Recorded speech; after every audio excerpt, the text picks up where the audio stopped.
আসসালামু আলাইকুম, সবাইকে স্বাগত জানাচ্ছি।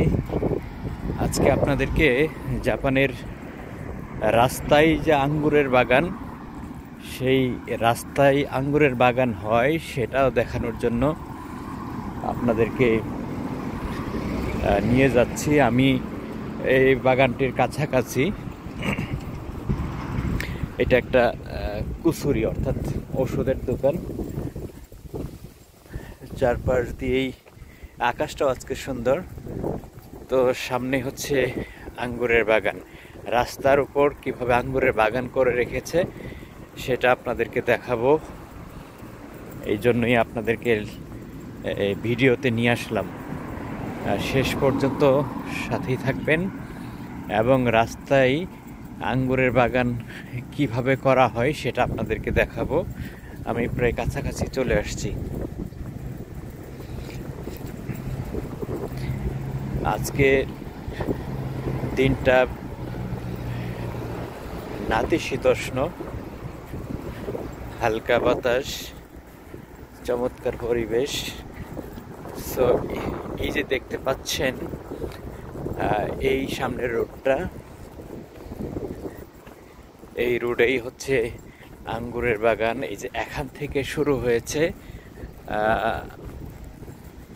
আর একটু সামনে যদি যাই, এই যে দেখেন আঙ্গুরের বাগানগুলোতে কিভাবে এই যে মাচা করে দেয়, আমরা যেটা জাংলা বলি। দেখেন কি সুন্দরভাবে আঙ্গুর ধরে আছে। এটা যদি বাংলাদেশে হতো তাহলে কিন্তু আগে এই আঙ্গুরগুলো ছিঁড়তাম, তারপর এই আঙ্গুরের মালিকদেরকে বলতাম যে কিছু আঙ্গুর দেওয়া যাবে, ঠিক না?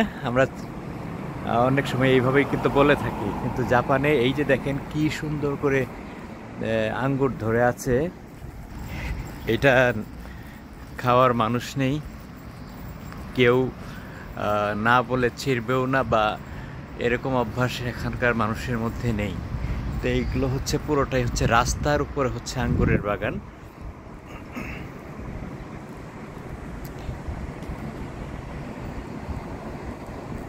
ওই যে সামনেও আছে, সামনে দেখাবো।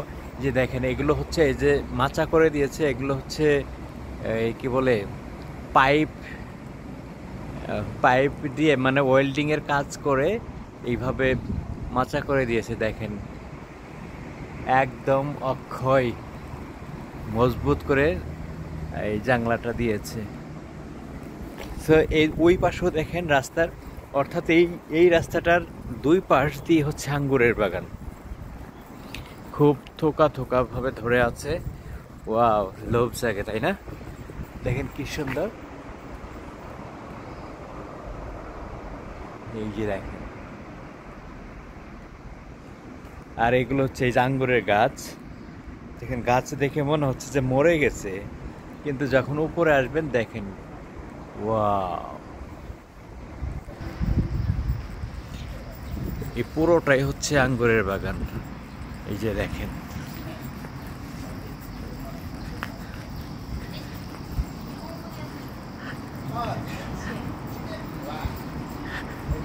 দেখেন আমি আঙ্গুরের বাগানের নিচ দিয়ে হাঁটতেছি।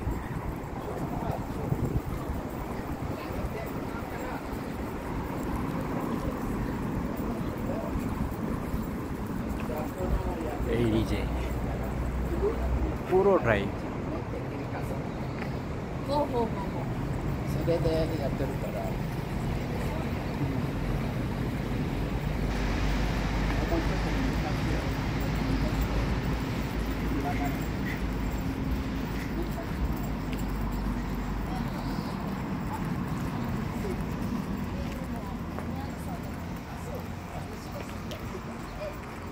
তো ভালো থাকবেন, সুস্থ থাকবেন।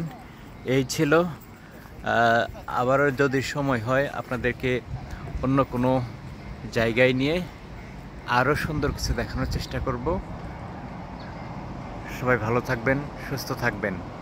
সত্য সুন্দর, সুখী সমৃদ্ধ এবং ন্যায়ভিত্তিক জীবন প্রতিষ্ঠিত হোক আপনাদের সবার, সেই প্রত্যাশা রেখে আজকের মতো শেষ করছি। আল্লাহ হাফেজ।